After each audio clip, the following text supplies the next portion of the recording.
We are back with the 2022-23 DTV Awards. If you need preface for anything, go to the video I just had. That'll tell you everything you need to know. We're going to hop right into the Film Awards. We're going to go a lot quicker because I talked too much in that last one. I'm just going to say the winners, maybe give a synopsis, probably not, and just move on. So get your brackets ready. We're going to start off with Best Screenplay. The nominees for Best Screenplay are Triangle of Sadness by Ruben Ostlund, Banshees of Inisherin by Martin McDonagh, Tar by Todd Field, The Menu by Seth Reese and Will Tracy, and The Whale by Samuel D. Hunter. And the Best Screenplay goes to Triangle of Sadness by Ruben Ostlund. This was just such an interesting and original take on everything that is a part of this movie, and I think the screenplay is a huge part of that, and something that no matter how long I went without watching it, it just continued to stand out, so I had to give it to this. Best Screenplay goes to Triangle of Sadness. Next up, we got Best Cinematography. The nominees are The Batman, Top Gun Maverick, Don't Worry Darling, and All Quiet on the Western Front, and Babylon. And the winner for Best Cinematography goes to All Quiet on the Western Front. It's a war epic. It's hard to beat. I think the only thing that could compare it would be Top Gun, which I think the cinematography wasn't my favorite part of that. All Quiet on the Western Front earned this one. If you haven't seen it, go check it out on Netflix. Next up, we got Best Score. The nominees are The Northman, Blonde, The Menu, The Whale, and Babylon. And the award for Best Score goes to Babylon. All I'm going to say is this is probably top 10 scores of all time in film history. Hate me if you want. It's just true. Next up, we've got Best Director. The nominees are Ruben Ostlund in Triangle of Sadness, Edward Berger in All Quiet on the Western Front, Todd Field in Tar, Steven Spielberg in The Fabelmans, and Damien Chazelle for Babylon. And the winner for Best Director is Ruben Ostlund in Triangle of Sadness. A lot like the screenplay, I think that there are a lot of things about this movie that were weird, and the direction had to tell a very specific story, and he did exactly that, and that was a feat among feats. That thing is... The scene with the boat made me seasick, and I've never had that experience in a movie theater, and I don't know that I ever will again, so that alone deserves this award. Best Director, Ruben Ostlund, Triangle of Sadness. Congrats on his Oscar nomination as well. Next up, we're moving into Best Horror Film. Our nominees are Barbarian, X, Fresh, Nope, and Bodies, Bodies, Bodies. Best Horror Film 2022 goes to Nope. It's a Jordan Peele movie. It wasn't his best movie, but I think even his worst movie is better than most. And that's hard because there were some really good horror films. I want to give a specific shout out to Barbarian, which was turned down by like every distribution company and found a small one, got into theaters, and has outperformed most of other horror movies and a lot of other movies in general, and made so much money and profit. Good for them. The Little Train That Could almost won. If it weren't for Jordan Peele being the massive success he is, I probably would have picked that. But Nope is just on another level. So Best Horror Film of the Year goes to Nope. Next, we're going into Supporting Actress. The nominees are Keke Palmer in Nope, Carrie Condon in The Banshees of Inisherin, Hong Chow in The Whale, Hong Chow in The Menu, Janelle Monáe in Glass Onion and Knives Out Mystery, and Claire Foy in Women Talking. And the winner for Best Supporting Actress is Keke Palmer in Nope. I think she exceeded all my expectations. She's very, very funny, and this wasn't the strongest year for supporting actress for me. I think all of these performances are great, but it wasn't super easy to even pick a winner because none of them were like in your face very great, and she was just the most memorable for me, if I'm being honest. Next up, we got Best Supporting Actor. The nominees are Ke Huy Quan, Everything Everywhere All at Once, Barry Keoghan in The Banshees of Inisherin, Brian Tyree Henry in Causeway, Timothy Chalamet, Bones and All, Brad Pitt, Babylon. And the winner is Barry Keoghan in Banshees of Inisherin. Standout performer of that movie, and that says a lot because they're all fantastic. He exceeded every expectation for me. I felt a range of emotions from his character in a movie where most of them just made me laugh. He made me laugh, made me want to cry, made me feel I could relate to him. Very grounded performance. Great job. Best Actress, Musical or Comedy. Michelle Yeoh, Everything Everywhere All at Once. Maria Bakalova, Bodies, Bodies, Bodies. Anya Taylor-Joy, The Menu. And Margot Robbie in Babylon. And the winner is Margot Robbie in Babylon. I'm going to be honest, this wasn't even close. The physicality of that performance is so slept on. It's so theatrical. It's so hard. She had to do so much work for that, I'm sure.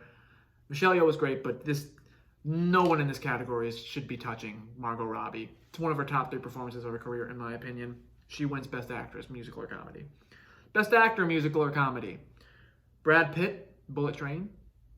Colin Farrell, The Banshees of Inisherin. Ray Fiennes in The Menu. Diego Calva in Babylon.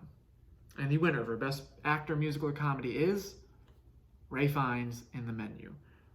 A lot of great performances here. Colin Farrell and Diego Calva were very hard to pass up. But Ray Fiennes is somebody who I would continuously watch that movie over and over again for, because he will always and forever make me laugh every time he's on the screen. And he's also grounded, and there's such truth to his character, and it's such a strange circumstance this movie is in. I can't get enough of it. He's my favorite performance out of this group. Best Actor, Musical or Comedy, Ray Fiennes. Best Actress, Drama.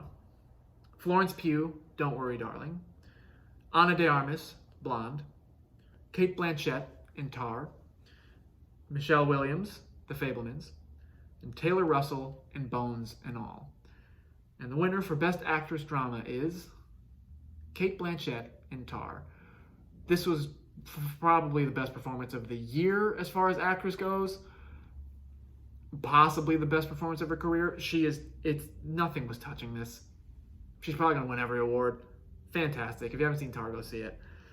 Best Actor Drama. The nominees are Austin Butler in Elvis. Gabriel LaBelle, The Fabelmans. Greg Fraser, who is that guy? Brendan Fraser, The Whale. Paul Mescal, Aftersun. Hugh Jackman, The Son. And the winner for Best Actor Drama is Brendan Fraser, The Whale. Much like Cate Blanchett, there was no one touching this. I think this is a much more packed lineup than the actress this year. A lot of career-defining performances, but I think Brendan Fraser stands on an island by himself. Heartbreaking. Next level heartbreaking. One of the better performances I've seen in recent memory. Only actor that I think could have done this part justice the way that he did. I hope he gets all the awards, and if he doesn't, at least he's got this one. Next up, we've got, wow, we are already on to Best Picture, Musical or Comedy.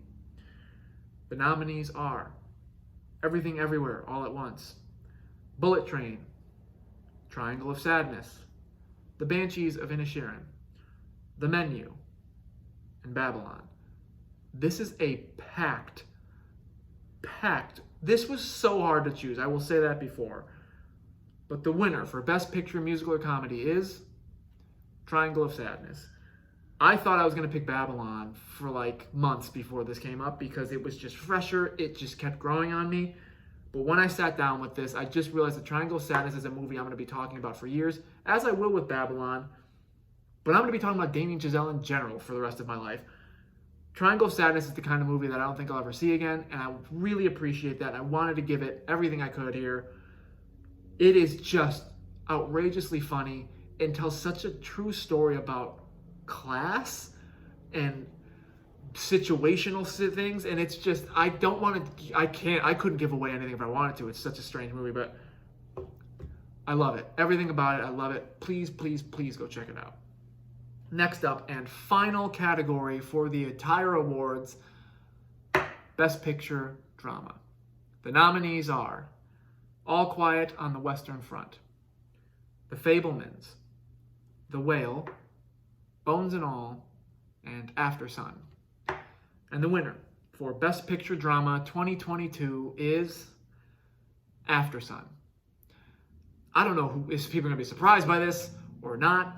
This movie may end up in my top 10 all time. I relate to it on a concerning level.